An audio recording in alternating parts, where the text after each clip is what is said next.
Dean of Philadelphia Morning Radio, Don Cannon woke up the Delaware Valley every weekday for 35 years. WIBG, WIP, WFIL, WIFI, WSNI, and WOGL. In his spare time, Don enjoyed a good game of golf. Don was also the host of Inside Golf. The original Rocky movie was a huge hit, and when Rocky's morning alarm clock goes off, it's the voice of Don Cannon that delivers his wake-up call.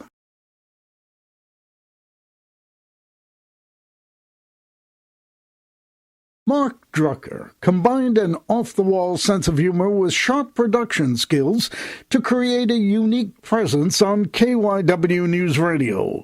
John DeBella and Drucker worked together in New York at WLIR-FM. When John brought the zoo to Philly, he dragged along Drucker as Mark the Shark on WMMR. Drucker went on to KYW. His entertainment reports there were called The Buzz.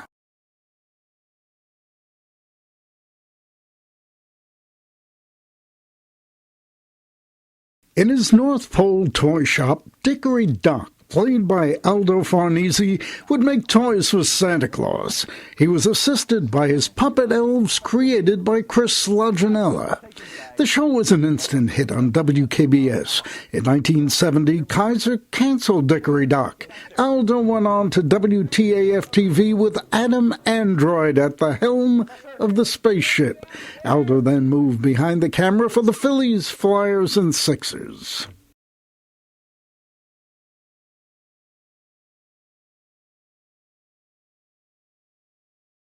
You know you've got a hell of a show when your fan mail shows up by the duffel bag full. Dick Heist was perched behind an Armed Forces radio microphone in Nagoya, Japan. He had already had WPAZ in Pottstown under his belt. The people who operated the successful daily newspaper in Lansdale were about to launch WNPV. Dick would be the man to run it. As the bicentennial dawned, James Michener and Don Meredith took over WBUX. Dick was once again the man to tap.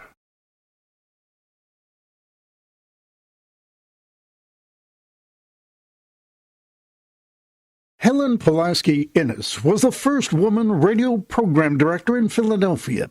However, what really makes all this interesting is she was WIP radio's first PD when the station came on the air in March of 1922. She was in charge of all the station's live musical broadcasts. She was the assistant supervisor of music in the Philadelphia Public Schools. In 1929, Innes became the assistant chief of the Municipal Bureau of Music run by the city.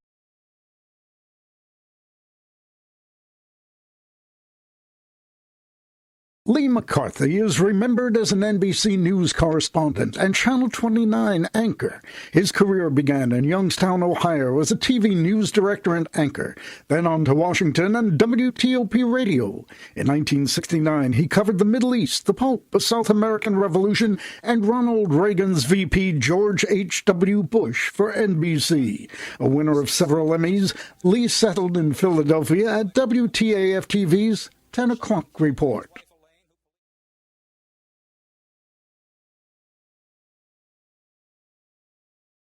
Win Moore was both a TV and radio personality. He was also an undercover investigative reporter and an entrepreneur, pioneering two of the city's earliest video stores while running his own advertising agency.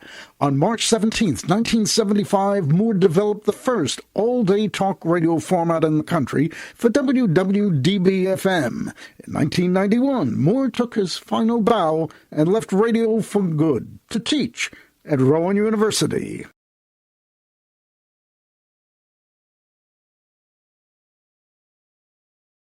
His parents named him Thomas, but we knew him as Cozy.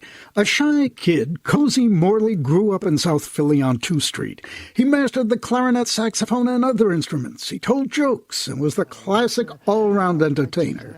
During the 50s, Cozy signed the deed on the Club Avalon in North Wildwood. He ran it and was the star act. After closing his night spot, he played to huge crowds at the shore casinos. His top requested number?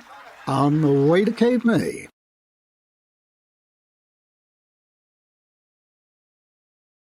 Joining KYW News Radio in 1979, Karen Phillips wore many hats. She pioneered the Community Affairs Beat, where her insightful reports raised an awareness of the many unique organizations, programs, and events that made a difference within our diverse communities.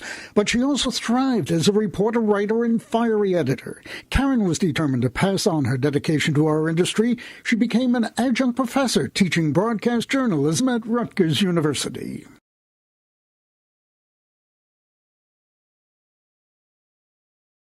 Art Sikorsky represents the finest of a largely unheralded branch of our Philadelphia broadcasting family, the technicians and camera people who bring the programs to life.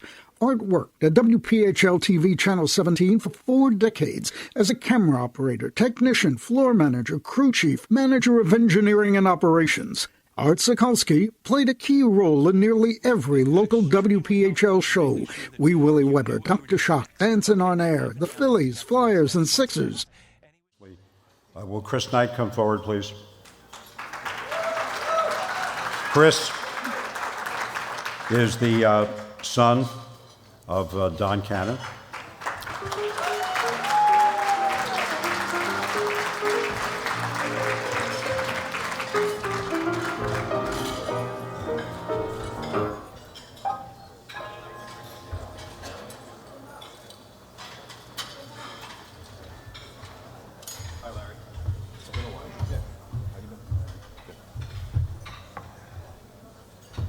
Thank you all for coming, and congratulations to all the honorees tonight, especially Mr. Saturday Night. There he is.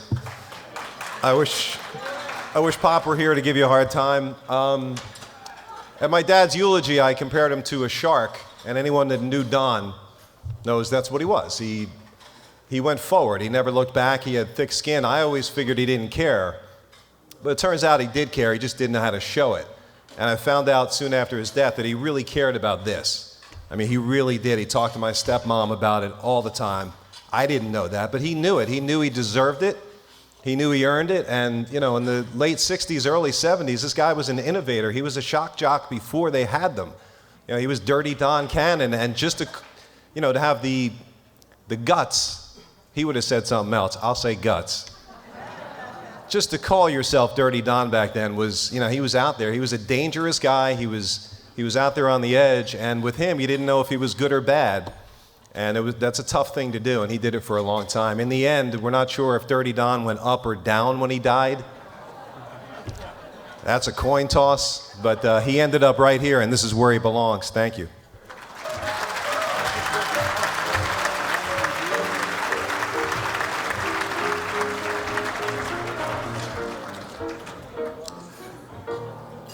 We honor tonight posthumously Mark Drucker and Karen Phillips, and to say a few words about them. And we'd like to invite my last boss. I've had a lot of bosses. Steve Butler, Vice President of News for the CBS stations, and also runs the news operation at All News Radio.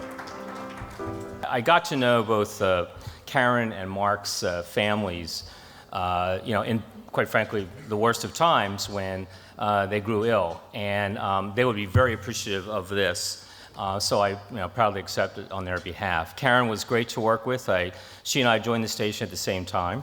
It was an interesting era, one of the first African-American women to be in the KYW newsroom and to be a journalist in Philadelphia. So that was quite the thing, and she really understood that responsibility and made it proud. Drucker, I just want to tell people, they may not know it, we've been doing for 49 years a high school program called News Studies, where every year we have about 200 kids come in from high schools around the Delaware Valley. And shortly after Mark Drucker died, we decided to establish a an award in his name. Basically, it's a job at KYW. So every year we have the Mark Drucker internship, where new kids just out of high school get their first job in a newsroom at KYW. And we interview them. We're doing that right now, as a matter of fact, to pick this year's person. And they go on to do great things. They go on to college and then on to great jobs, all in the name of Mark Drucker. So we do remember him at KYW. And most of the KYW listeners probably didn't know that Mark Drucker was Mark the Shark, but he fit in so well in what we do. We're so glad that he spent time with us. Thanks.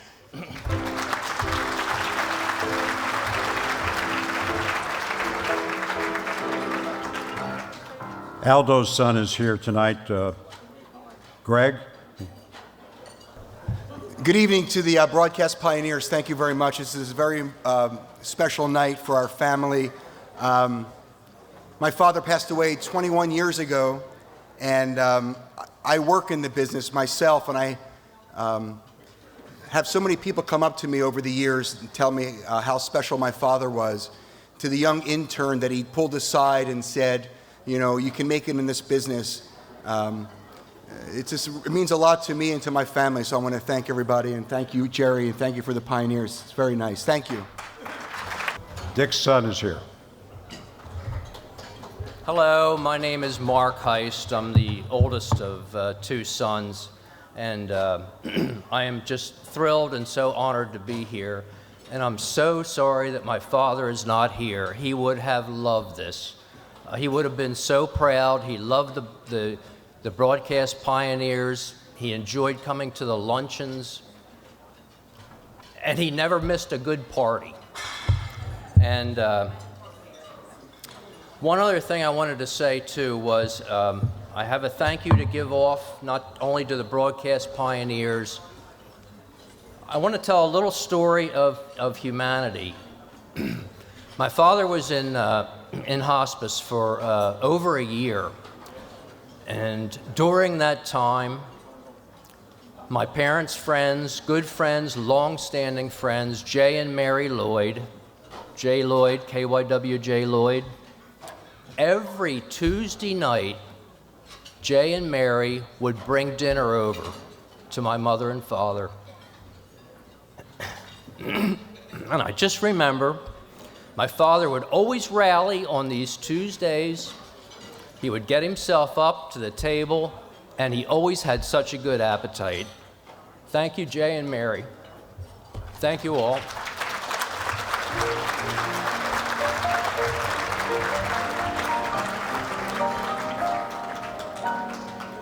Bobby McCarthy. Love to invite you to the podium. Good evening. My name is Brian McCarthy. I'm Lee's youngest of 5 children. We didn't even know we were making a speech tonight, so this is a bit of a surprise. My dad traveled a lot all over the world as an NBC correspondent, and when he came here to Philadelphia, he was the anchor of the 10 o'clock news at 10, and he came here in order to stay at home when I was born. He came here right when I was born, around 1985. So this city meant a lot to my dad, and this business meant a lot to my dad. He didn't do it for the fame, he didn't do it for the acclaim, he did it because he loved the job and he loved the people. So thank you to the broadcast pioneers. We really appreciate it. We're honored.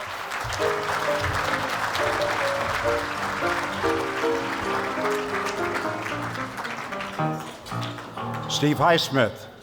You come forward, please. Good evening. Artie was a special person. Art Sikowski was special. He made everybody better on television and in performers in a lot of different ways. We may owe a World Series to Art Sikowski. Artie was the cameraman at one point in his career in the Phillies dugout. And one day, Pete Rose comes out of the clubhouse, starts bounding up the steps, looks over at Artie, and just freezes right there. Says, Artie, where's your cigar? Artie used to have a cigar in his mouth, not lit, for every game behind the camera. And Pete said, where's your cigar? And Artie said, I left it at home. And Pete said, well, I'm not going out there. And Pete made everybody go back in the clubhouse, find a cigar. They found one. He put it in Artie's mouth, and he said, okay, I'll play now. That is the kind of person Art Sikowski was. He affected you in so many different ways on different levels. He was a good person, a great person. He was special. He made you realize that television was special. On behalf of Art Sikowski's family and PHL 17, we humbly accept this, say thank you to the broadcast pioneers, and thank you, Artie.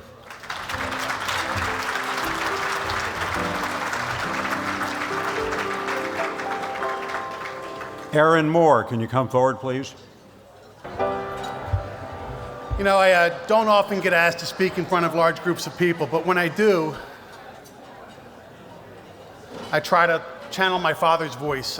For those of you that remember my father, you may recall that he had a booming, echoing, low voice. It was just amazing. He could command an audience evidently much better than I can. It was pretty neat waking up in the morning and hearing your dad on the radio. He had been there for a couple hours, and he's talking about politics and sports and cars or whatever. It was amazing. My father knew more. He had more nickel knowledge than anybody you can ever imagine. If they had the trivia shows when he was younger, or if they had these Quizzo nights, he would have dominated. But I would like to thank the broadcast pioneers for recognizing my father. He would have been very, very honored if he could be here tonight. He always looked at his peers with admiration, and he was always proud of this city and of broadcast journalism. Thank you.